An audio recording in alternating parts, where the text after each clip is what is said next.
Yannick, merci de répondre aux questions Canal+. Il y a un mois, je rencontrais Mike Tyson à Monaco, qui venait présenter son One Man Show, et il m'a expliqué qu'il remontait sur scène parce qu'il n'avait plus jamais retrouvé l'adrénaline des soirs de combat. Est-ce que des soirs comme ça, quand tu es à Nice, tu retrouves un peu des sensations comme ça?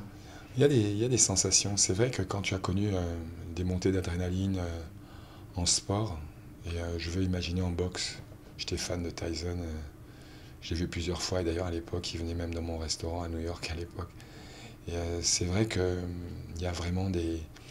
C'est une drogue, quoi. Ce sont des montées d'adrénaline comme ça, tu t'entraînes pendant des semaines pour arriver le jour J, prêt, et le combat ou le match ou l'instant de la victoire est très très court et c'est d'une violence extrême, mais c'est très bon quand tu gagnes. Et c'est vrai que la retraite est difficile dans ce sens-là. Beaucoup de gens peuvent penser que la retraite est compliquée parce que il faut une reconversion économique surtout. Or, la vraie survie pour nous, c'est de trouver quelque chose, une passion, quelque chose qui te produise et qui te procure des montées comme ça d'adrénaline. C'est pas, dans mon cas, c'est moins violent, mais beaucoup plus facile, plus agréable, dans le sens où, à partir du moment où tu mérites un public et que tu as la chance et le privilège de pouvoir être sur scène, avoir des gens qui te suivent, le, le, le passage sur la scène, et il y a bien sûr cette préparation, il y a cette tension, il y a cette concentration, mais tu partages du plaisir. Il y a cette petite tension avant, mais qui n'a rien à voir avec la sensation que tu peux avoir, je vais imaginer, avant de monter sur un ring, ou monter sur un court, rentrer sur le central, t'es pas bien, quoi, t'es mal. Là, non, je suis pas mal, je me concentre, il y a une petite tension, mais c'est délicieux. Mais c'est sûr que pour ce qui est de la reconversion, je m'aperçois, quoi, ça fait 22 ans que je fais de la musique maintenant. Et je n'imagine pas la vie que j'aurais eue si j'avais pas vécu cette aventure de musique par rapport à la scène surtout. C'est pour ça que j'adore la scène. C'est une forme de thérapie en fait. Vous saviez, avant même que la carrière de sportif s'arrête, il, il faudrait un truc fort, forcément. Ça pourrait pas être directeur de tournoi ou Ouais, il non, fallait un truc fort. oui, j'avais besoin d'un challenge. J'avais vraiment besoin d'un challenge, mais il se trouve que inconsciemment, moi, je me suis préparé même durant ma carrière à l'après. À savoir que j'étais toujours assez curieux de ce qui se passait autour de moi. Il m'arrivait d'aller visiter des musées, aller à des concerts la veille des matchs, voir autre chose. J'étais attiré par le monde artistique. J'avais le sentiment que le monde sportif était un monde qui m'enfermait. Euh, L'arbitre, les lignes, l'adversaire, le résultat, la compète, tout le temps, la compétition, tout le temps. Et inconsciemment, je me préparais à ça. Je pense que, enfin c'est même certain, ça m'a coûté des matchs. Ma carrière aurait peut-être différente s'il n'y avait pas eu cet état d'esprit, où j'étais pas tout le temps, pendant mes 12 années de carrière, focalisé sur mon résultat. J'ai eu des moments où je m'éloignais un petit peu de mon parcours, mais c'est ça qui m'a aidé, c'est ça qui m'a donné le courage, l'envie, ensuite de passer à la musique très rapidement en fait. Parce qu'en fait, les gens pensent toujours qu'une reconversion réussie, c'est une reconversion où tu gagnes des sous. Et moi, c'était pas ça. Moi, j'ai toujours cette inquiétude justement de ne pas trouver quelque chose qui me procure de la joie. Et, et quand je monte sur scène, je le dis toujours, les gens disent oui, d'accord, il dit ça, mais les gens n'imaginent pas le bonheur pour moi de me retrouver sur scène, justement parce que je sais d'où je viens et que c'était pas forcément gagné, mais que j'ai eu la chance dans ma vie d'avoir trouvé quelque chose qui me plaisait. Et en fait, faire la musique, pour moi, ça a été mon premier choix en fait de ma vie, parce que c'était un choix d'adulte. J'ai joué au tennis parce que j'étais presque obligé, quoi. J'ai commencé, j'avais 10 ans, je jouais pas mal.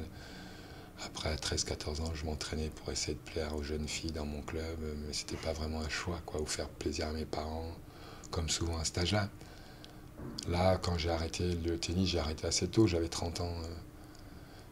C'était mon premier choix d'adulte, quoi. Je dis, tiens, je vais faire de la musique. Alors on a commencé en bas, comme tous les artistes, mais tout de suite, ça me plaisait. Et ça surprenait les gens, ils disaient, mais comment tu peux passer du cours central avec des milliers de gens et des millions de téléspectateurs à une MJC où il n'y a personne. Et moi, ce que je recherchais, c'était pas forcément le regard du public, c'était juste ce côté, cette adrénaline de jouer, de jouer. Moi, j'étais bon joueur de tennis parce que j'aimais le tennis. Et aujourd'hui, je fais une belle carrière parce que j'aime chanter. Vous en parliez, les sportifs de haut niveau, ils sont idéalisés dans notre société. Mais est-ce qu'on peut parler, et ça rentre un peu, j'ai l'impression, dans les têtes, qu'on n'est pas forcément heureux tellement tous les sacrifices que ça demande. Quand on est, c'est de la souffrance aussi. Il y a, il y a beaucoup de souffrance. Il y a beaucoup de souffrance. C'est un parcours qui est chaotique parce que, pour une raison qui est assez simple, c'est que tous les sportifs qui sont arrivés au plus haut niveau, de toute façon, dans leur grande majorité, sacrifié leur enfance et certainement leur adolescence. Donc c'est quand même quelque chose à rattraper plus tard. Et c'est pas simple de se retrouver à 30 ans ou 35 ans en fin de carrière en étant passé à côté de son enfance et son adolescence. On n'est pas complètement construit. Alors il y a une espèce de contradiction. D'un côté, on est une espèce de grand champion vénéré parce que le champion, c'est la force, c'est la puissance, c'est la force mentale. Et en fait, à l'intérieur, on est très souvent brisé. Ou en tout cas, c'est incomplet. Le parcours est incomplet. Donc il y en a qui ont la chance de recoller les morceaux plus tard, et puis d'autres qui s'en sortent pas. Et bon, en général, en tout cas ceux de ma génération et la génération d'avant, bon, ça se termine toujours. Ou alors on reste vaguement dans le milieu, mais c'est triste parce que le plus bel endroit c'est quand même sur le central. Ou alors, alors après c'est l'alcool et on va se perdre. Comment il se passe ce début de tournée? Parce qu'il y a un mois ou deux, vous avez avoué vous-même que c'était pas terrible. Ouais, j'étais inquiet. Il y a une inquiétude générale partout. Tous les gens sont inquiets. Quand arrive la rentrée, on est un peu inquiet. Est-ce qu'on va garder notre boulot? Est-ce qu'on va pouvoir bosser déjà? Et en fait, oui, je m'aperçois on s'aperçoit que la crise touche tout le monde, à tous les niveaux. Mais qu'à son restaurant, les gens maintenant ils prennent le plat du jour, une carafe d'eau, un café. Les gens qui font des spectacles, qui avaient la possibilité de faire 150 spectacles, mais en font plus que 60 ou 70. Ceux qui en faisaient 50 annulent. Quand tu annules une tournée, ça veut dire que dans notre cas, tu as 50 personnes qui travaillent, qui n'ont pas de boulot. Donc ça touche, la crise touche tout le monde parce que moi j'ai un public familial. Il y a beaucoup de gosses, je ne sais pas si tu as vu, il y a beaucoup de gosses, il y a des familles. Et c'est pas facile, tu vois, un budget de 60, 50 euros par ticket pour 4, un budget de 200 pour une soirée, c'est dur. Il y a des gens qui ne peuvent pas, je comprends ça très bien. Alors du coup, tu aperçois qu'il y a toujours cette espèce d'amour et d'engouement, mais que les concerts, il y a moins de monde, c'est normal. C'est normal. On parlait du mal-être des sportifs.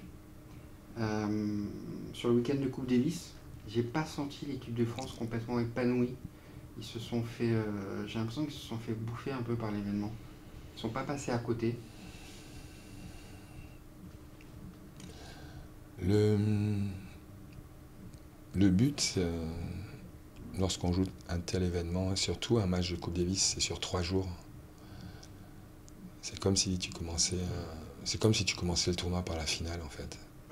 Tu te prépares pendant 3 semaines et puis tu joues directement sur le central, 25 000 personnes.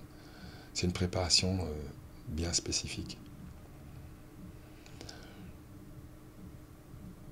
Ils n'étaient pas prêts. J'étais pas prêt. J'étais pas prêt à affronter cet événement.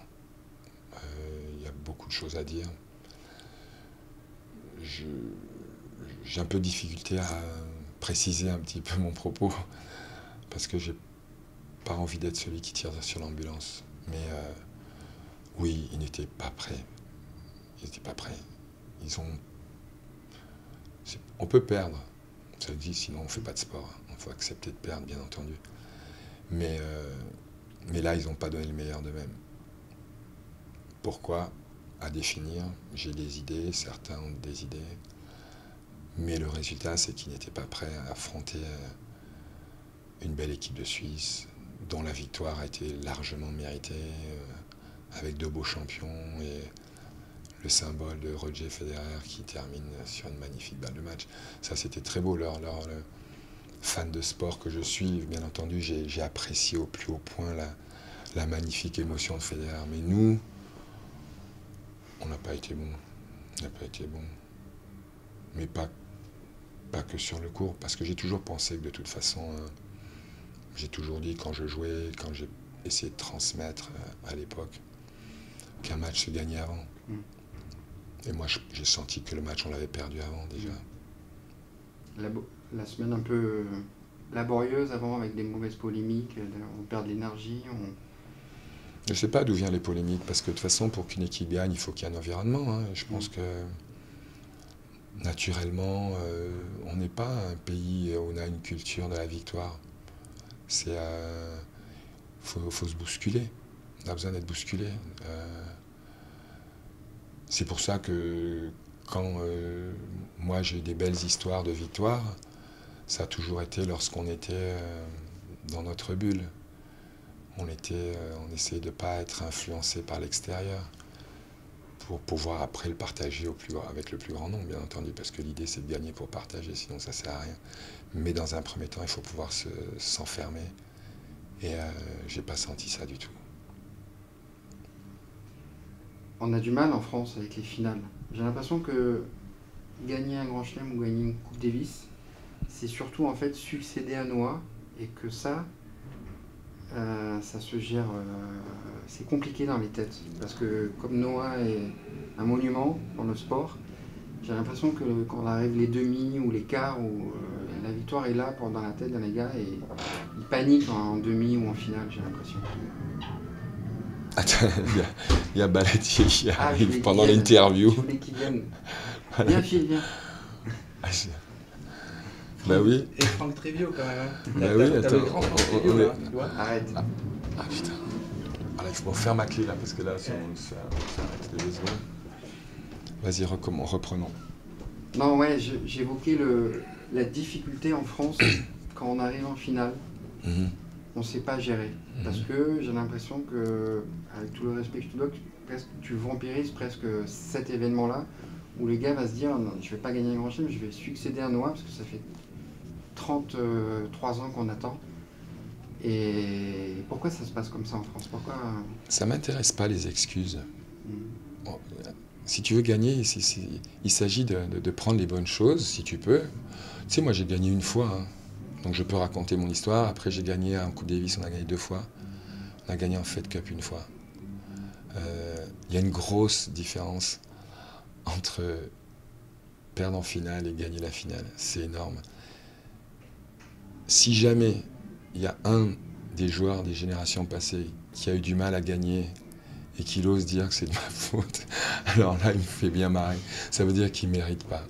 Parce qu'il y a une chose qui est certaine, c'est que tous ces joueurs dont on parle, j'ai toujours à un moment ou à un autre essayé de les aider, tu vois. Mais à un moment, je pense qu'il faut que ça vienne d'un joueur, ça vienne du joueur même. Un gamin qui vient vers toi et qui te pose une question, c'est vraiment différent que quand tu lui imposes une façon de faire. C'est pareil dans le sport, c'est pareil partout. Oui, la barre est haute. Ouais, la barre est haute. C'est très difficile quand tu es français de gagner Roland. Je dis pas ça parce que je l'ai fait. Moi, j'ai eu un parcours, j'ai eu de la chance d'être bien au bon moment. Et un jour merveilleux de juin où il faisait beau, ce qui m'arrangeait parce que, enfin, il y avait plein de choses. Voilà, les astres, c'était mon destin de gagner ce jour-là, quoi. Mais c'est dur. c'est dur.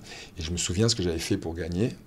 Et moi, mon plaisir, c'était de pouvoir essayer de le transmettre à mes potes de l'époque, qui étaient Guy Forger et Henri Lecomte, parce que c'était vraiment mes frangins. Et moi, j'avais vraiment envie qu'ils ressentent ce truc-là, quoi. Le sentiment de gagner la balle de match du dernier point, quoi. C'est un truc incroyable. Tu pleures de joie. Quand est-ce qu'on pleure de joie? Mais pour ça, il y avait un prix. Et Guy et Henri et toutes mes équipes, ils ont travaillé comme des chiens, quoi. Mais c'est très dur. C'est très dur. C'est très très dur de te mettre pendant un mois, jour et nuit, avec en tête un seul et unique objectif, qui est de donner le meilleur de toi-même le jour J. C'est très très dur. Tu peux le faire 8 jours, tu peux le faire 4 jours, mais un mois, c'est très très dur. Et ils l'ont fait. Et ils ont gagné. Et ils te diront la même chose, ils ont travaillé comme des malades. Et ça, c'est le prix à payer. Les gens aujourd'hui pensent qu'il suffit d'un coup de chance. C'est pas un coup de chance. Et alors, par contre, pour trouver des excuses, oh, le public n'était pas comme si, et j'avais mal à la tête. Non. Quand, à 4 jours du match, tu penses qu'à une chose, c'est aller en découdre parce que t'en peux plus, t'as envie d'y aller, quoi. Et c'est rien que d'y penser. Il nous arrivait d'en parler même quelques jours avant, les mecs avaient les larmes aux yeux, quoi, tellement ils avaient envie d'y aller, quoi. C'est un truc de survie, là. Là, on parle plus de taper des balles, là. On parle plus de rien, là, on s'en fout. On joue devant 0 personne, on joue devant un public qui a 100% contre nous, on joue avec des balles pourries, on joue avec un genou en moins, mais on donne tout et on sort, on gagne ou on meurt. Et ça, c'est un état d'esprit, mais c'est fort, c'est pas juste des mots, c'est quand tu le ressens vraiment. Moi, j'ai des souvenirs avec Guy et Henri, notamment, des discussions qu'on avait dans un vestiaire qui avait cette taille-là, et ce qu'on se disait avant de rentrer sur le court. Je veux dire, c'était naturel, mais ça venait des tripes, quoi. Et je suis persuadé que ce qui s'est passé le week-end dernier, il n'y avait pas de ça, quoi.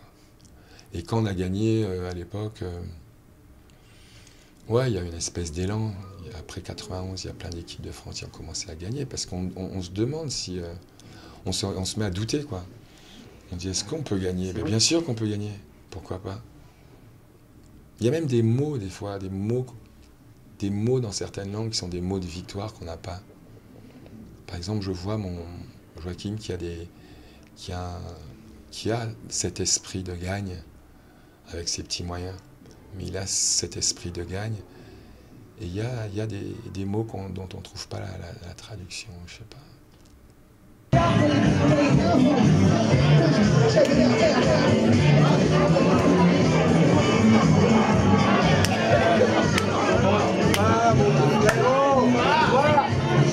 Mais comme il est beau, le King. Il n'a jamais été aussi beau.